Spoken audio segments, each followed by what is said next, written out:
গত বছরই দক্ষিণী লেডি সুপারস্টার নয়নতারার বলিউডে হাতেখড়ি হয় শাহরুখ খানের বিপরীতে। জওয়ানের বিপুল সাফল্যে স্বাভাবিকভাবে সকলে খুশি হলেও শোনা গিয়েছিল নয়নতারা তার চরিত্র নিয়ে মোটেও খুশি হননি। তবে তার ব্যক্তিগত জীবনে কোনো রকম ছন্দপতনের খবর কখনোই শোনা যায়নি।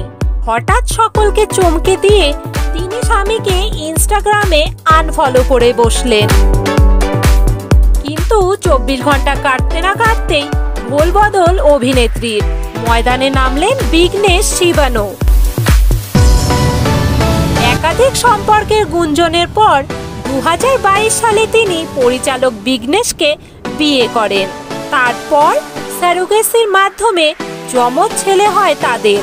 দাম্পত্যের বয়স 2 বছর পার করার আগেই বিচ্ছেদের জল্পনা।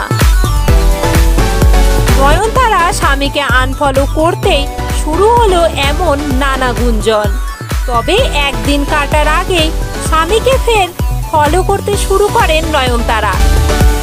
তার পরিচালক স্বামী নয়নতারার করা একটি প্রসাধনী সংস্থার নতুন বিজ্ঞাপন প্রচার করেন নিজের ইনস্টাগ্রামে।